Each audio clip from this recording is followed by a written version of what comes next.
Hey guys, Colonel Marsher here. I want to let's talk about how to have an appropriate attitude. So, what people try to do is push this positive attitude thing, and it comes in many forms.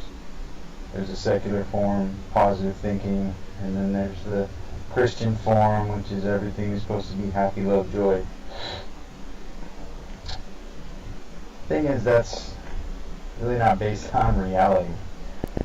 Now, it is possible, and bear with me here, it is possible to be angry and full of joy at the same time. It'll be easy for me to explain this by giving anecdotes using the Christian mentality. And by Christian mentality, I mean a mentality of someone who has been reborn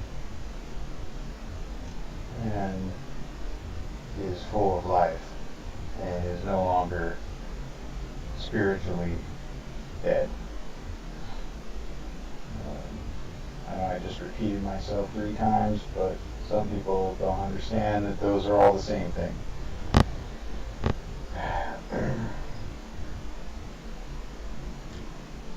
Okay, for instance, from my perspective, as someone who has been around the block a few times, seen a lot of things that people probably shouldn't ever have to see,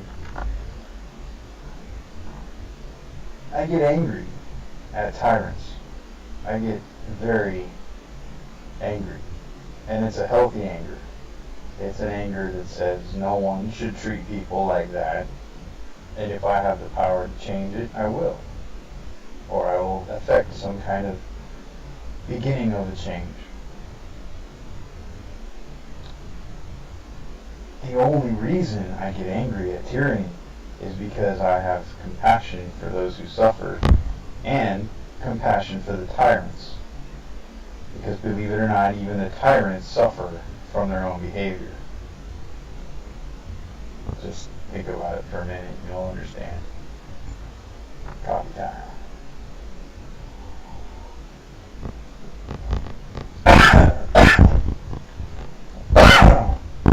Coffee time. And I quit smoking.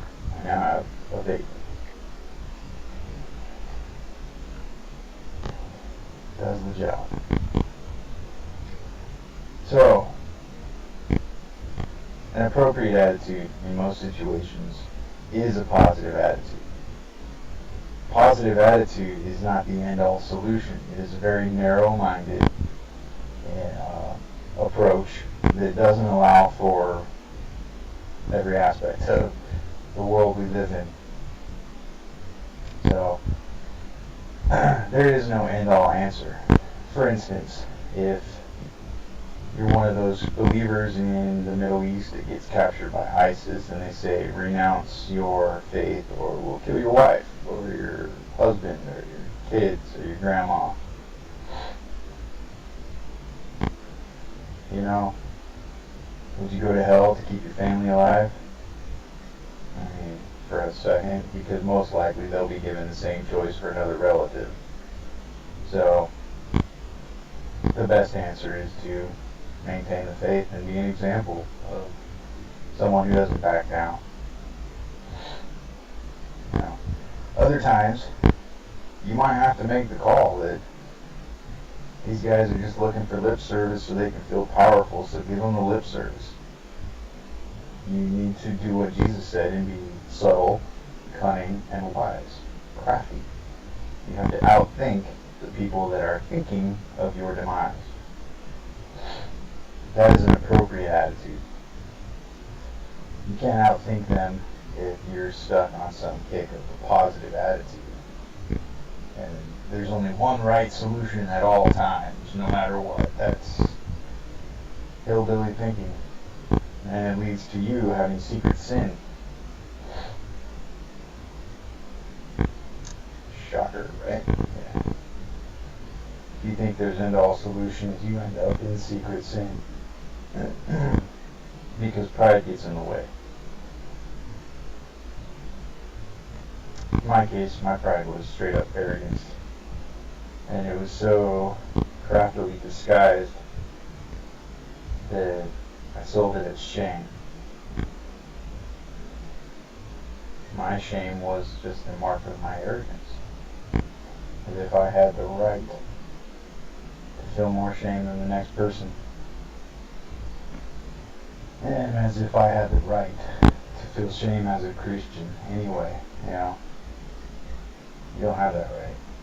In Christ there is no shame. That is the one great expectation that we have. As Paul said, I have this one great expectation, that in Christ there is no shame. If you expect anything else out of life, your expectations are probably not going to be met.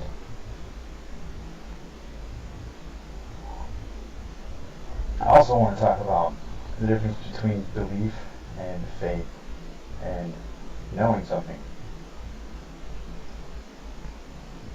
I happen to know God exists. I know you can't argue me out of it. It's a fact. There's even scientific reasons to believe it. So, the fact of the matter is, most people don't know, and they can only believe. You can't have faith that God exists, but you can believe God exists. You believe in Jesus. You have faith that He died, rose again, and is coming back. That's your faith. It's very simple. Christian faith is so simple. Jesus Christ, the Son of God, died for our sins, rose again on the third day, and is going to return. That's our faith. You can't have faith in anything else and be a Christian. Now, there are minor faiths. I have faith in you, bro. You can do it. That's not what I'm talking about. I'm believing something. I believe a lot of things that I don't talk about because it's my belief. And it shapes my personal customs. And it's my own business. It doesn't change my faith. It doesn't change reality. But I can't prove it. I can't disprove it. It's a belief. So, I hope that clarifies it a little bit for you. Now, on the other hand, scientific knowledge, and I'm trying really hard to avoid using the word science as a blanket description of a process. There are many sciences, departments of science, disciplines of science, whatever you want to call it, and they all have their own methods, and they all have their own definitions. There is no such thing as science. So, scientific knowledge is different. You can test it. That's the difference. You can test it and prove and disprove it. You can't disprove it, you're not going to really be able to get a theory, and you're kind of pushing the borderline of being unscientific. So, can you test faith? No.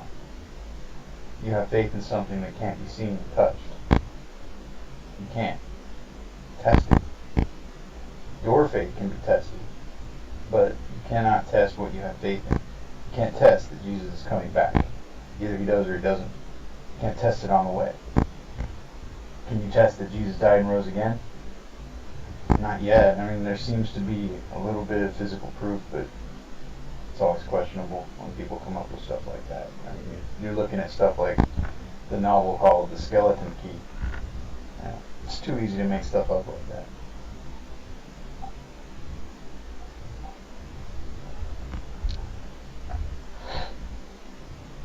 Can you test belief? Yes. Gideon believed God, and he tested Gabriel when he came and talked to him, and he tested him by testing God. Because if Gabriel really was an angel from God, then don't test the angel, test the one who sent him, right? You can test God. You can test science. You can test God. You can test people. You can't test faith. So, when people are testing your faith, basically what they're really doing is testing your beliefs.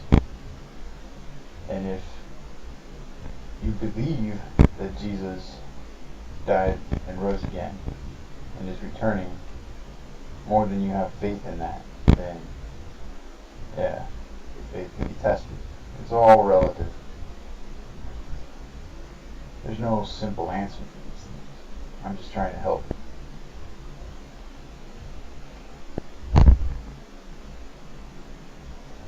So, anyway, just wanted to bump that out real quick. And honestly, I don't know if anyone's watching or listening or if anyone even cares, because no one says anything ever. A little disagreement even would be nice.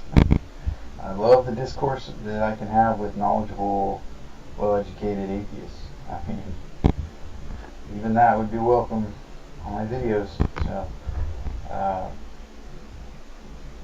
I mean, if you're Roman Catholic and you're all mystical, and I mean modern mystical, and like you actually believe the Pope is the representative of God, then you just don't bother talking to me, because you've already shown a lack of resilience and knowledge. So, but you know, pretty much everyone else is welcome. Anyone who wants to know the truth, anyone who wants to test the waters, anyone who wants to elevate themselves,